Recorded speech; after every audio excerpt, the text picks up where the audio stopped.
Good evening and thanks for joining us on the news at 8, today the 16th day of April 2025. I am Chidima Egeroka. First, the major headlines. Police refutes claims of Fulani herders attack in Enugu. Fubara hasn't sought for forgiveness. Wike replies Tompolo. Emergency rule reps panel awaits briefing on Rivers assignments. We'll take our commercials and be right back with the details. Stay connected.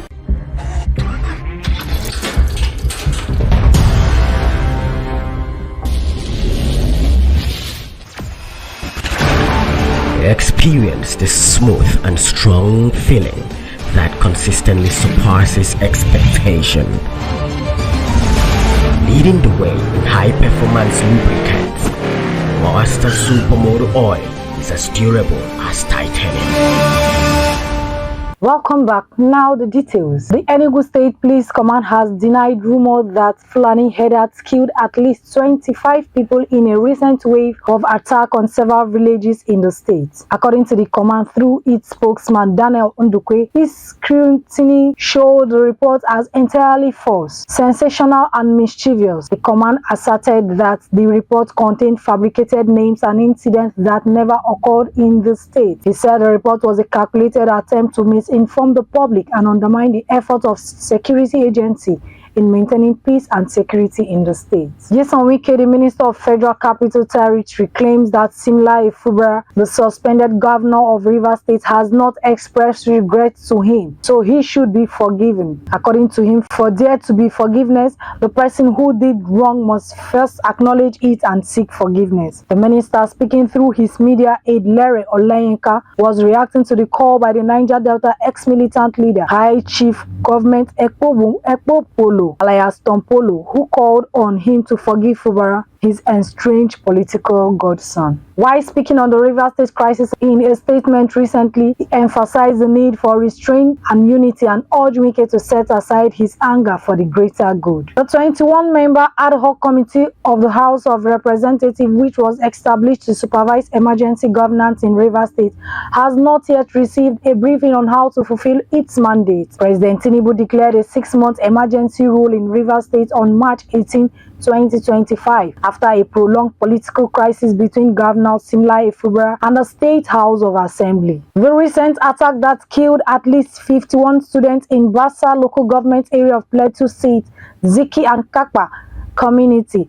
The students' leaders called for the relocation of military headquarters to the state as part of efforts to tame the attack while consoling the affected families. NAMT, in a statement jointly signed by its national president Olushola Oladoja and its national public relations officer Samson Adeyemi, on Tuesday demanded the immediate action for the military to end the killing. The National Association of Nigerian Students has denounced. Chairman of the Nigerian Institute of Town Planners, Adefela Sogbasa Ogun State chapter, has called for a closer partnership between the institute and the traditional institution as well as academia in order to address this issue of haphazard building and development, especially in light of the rapidly developing Alta and its surrounding in Ado-Odo, Ota local government area in Sabosan. In a statement on Wednesday, made this appeal during his courtesy call on the Olata of Ota, Oba Abdulkabri Obalange. The landing cost of imported petrol fell to 853 per litre on Tuesday amid a continuing price war between participants in the country's downstream in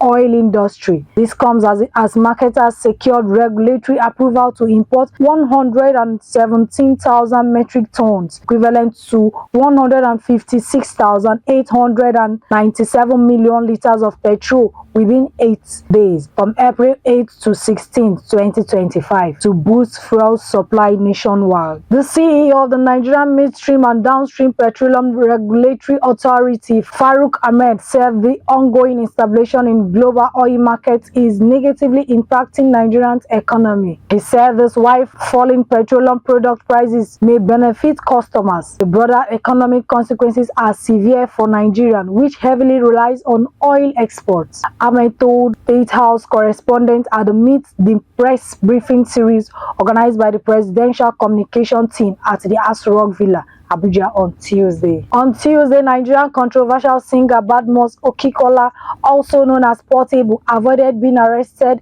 again in connection with a new petition against him. Portable regained freedom after veteran Fuji musician Okunola Saheed, popularly called Ospa, withdrew his petition. Now on foreign news. In an interview with the Le Monde published on Wednesday, hours before a visit to Tehran, the head of the United Nations nuclear watchdog was quoted as saying that Iran is not far from possessing an atomic bomb. While on sports, Juventus is reportedly planning a summer transfer for Ademola Lookman and Victor Osimhen in an effort to bolster their offensive capabilities before the 2025-2026 campaign. According to Tot Sports, the Braintignori have placed the two Super Eagles forwards ahead on their priority list as they consider reshaping their front line. Super Eagles midfielder Rafael Onyedikachi has seen his market value raised to $20 million according to football transfer website Trade Market in their first